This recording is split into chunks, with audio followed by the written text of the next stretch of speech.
morning mga guys. So ngayong araw guys is Saturday.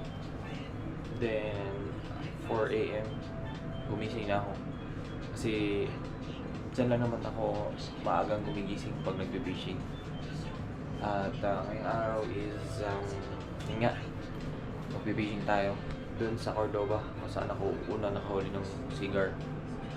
Sana may mahuli tayong isda kay sa ating paghahalugog sa dagat. Kaya abangan nyo mamaya guys, pagdating dun sa spot. Samahan nyo ako mag-fishing ngayong araw.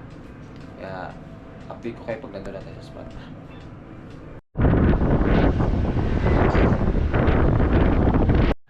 So guys, malapit-lapit na. Nga pala guys, update ko kayo, may bago pala akong fishing reel na dumating. Casking Royal Legend 4000 series. So nag-purchase nga pala ako ng 4000 series para may match ko siya sa dadating ko rin na medium na fishing rod. So actually gusto ko magbuo ng medium setup para maiba na naman, mabago na naman yung ating style. Kasi palagi tayo naka ultralight. So gusto ko try ng medium setup. Baka sakali mag-try na tayo ng mga mamaw. So guys, tignan nyo kung gaano kaganda, lalo na wag morning. So guys, nandito na tayo guys. First cast tayo, wala na tayong tagal-tagal. First cast. Ayan, may mga maliliit na isda doon tatalunan sila. Dami kasing mga damo sumasabit.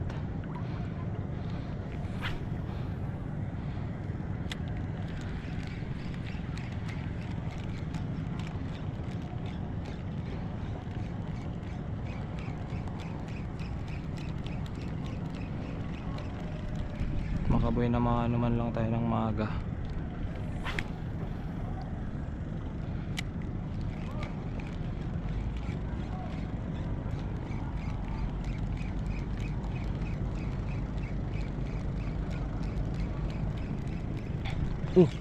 Ayun na, may nag-strike guys.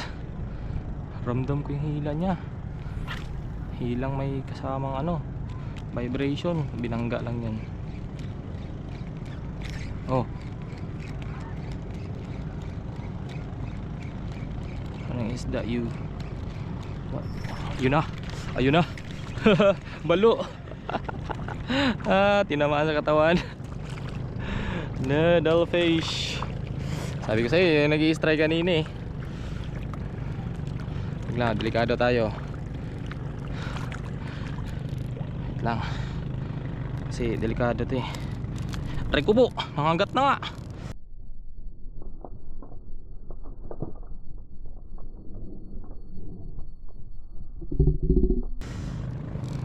Kaya nagpapahawak ka. Hindi kasi, ayun na. Hindi ko nadala yung tuhugan ko. Ano ba yan? Sa sobrang excited. Alright guys, may unang isda na agad tayo.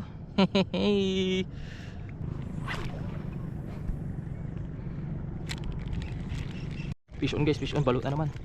Middle fish na naman. Ay di, duhol. Ay di, balo nga. Liit naman ito. Release natin to guys kasi kawawa, maliit pa. Paano kita i-release ngayon? Ang kulit mo. Masusugatan ako sa'yo. Balo nga guys. Naabot pa yung leader line natin Guys, tinamaan sa mata. Naku po. Guys ang daming ibon dun nakapalibot dun sa may bangka. Dami sigurong isda dun. Hindi kaya tamban or bulinaw.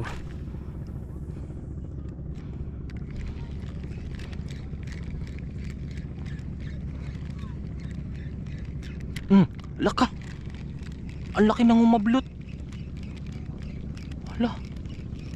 Anong isda yun? Grabe. Grabe yung pagkablot niya.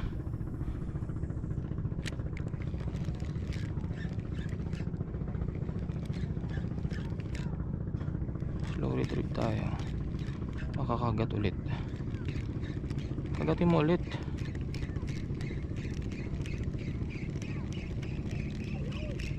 Ang isda yun? Kanuping yata. Kasi parang familiar yung pagka-strike niya. Kanuping. Hindi lang hindi lang napuruhan.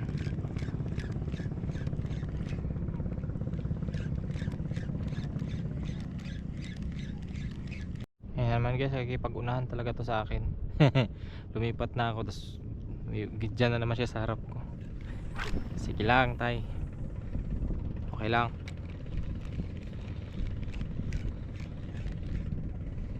Okay lang. Binubulabog niya yung parang hinahampas-hampas niya yung tubig. Sige lang. Fish on guys. Fish on.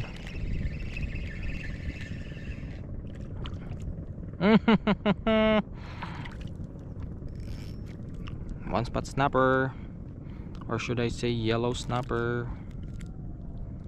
Ulam na. Alak ka! Automatic release. Release na, release.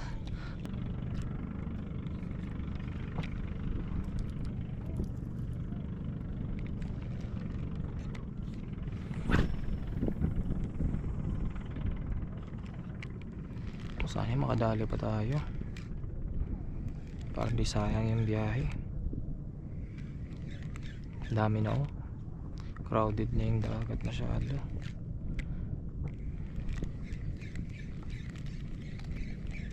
Daming isda dun. Dami talagang ibon. Nakapaiikot-ikot lang yung ibon dun. Ikot tayo sa kabila.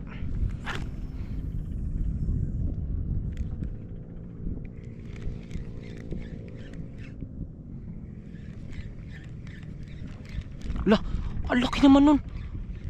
Grabe, tinalunan ng balong malaki. Sana nakita sa camera.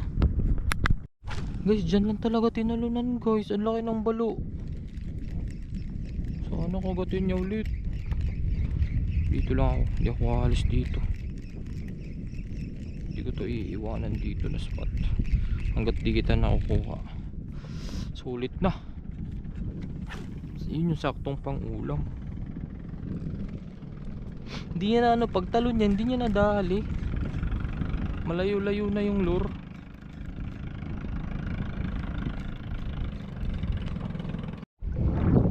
So guys, okay na to kaysa wala. Tapos meron tayong iuwi. Wala yung one spot. Itong isang maliit na na needlefish, dinala ko na lang. Ito, pang ulam na rin. Kung di lang siya napuruan talaga sa mata, hahayaan ko na siya, papakawalan ko na sana to, yung isang maliit. Kaso napuruan yung mata niya, then pinanghinayang ko, pinakawalan ko, then namatay siya. Sayang din, papulutin din ng iba, isda rin o kaya tao, kasi dami na rin tao sa paligid. Tapos pinakawalan ko pa, sayang na. Ito pang ulam na, sulit na.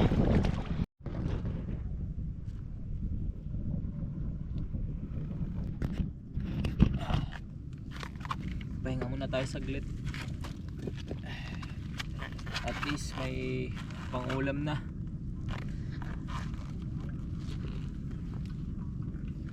Tagal ko na rin kasi hindi nakapag fishing. Check natin yung bag kung napasukan ba ng tubig. Feeling ko naman wala kasi wala naman butas. Wala siyang butas. At binabalik-balikan ko lang kung saan ako banda nakakahuli. Tapos saka pa ako pumupunta dun sa mga spot na hindi ko pa napupuntahan around this area. So far hindi naman palpak yung araw natin ngayon kasi may nahuli tayo. May may mga strike, may mga nabibitawan tayong isda. Hindi pa lang mga isa lang nabitawan ko, yung yellow snapper ay yung one spot. So guys, this is Next Bee Fishing Adventure. Maraming salamat sa panonood. abangan nyo pa yung mga upcoming episodes ko guys, fishing video.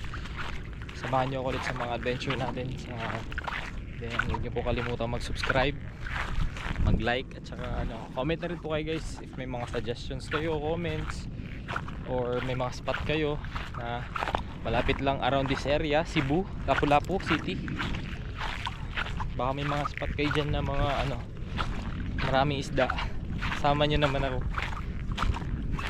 Kaya sige guys, hanggang dito na lang guys, bye bye.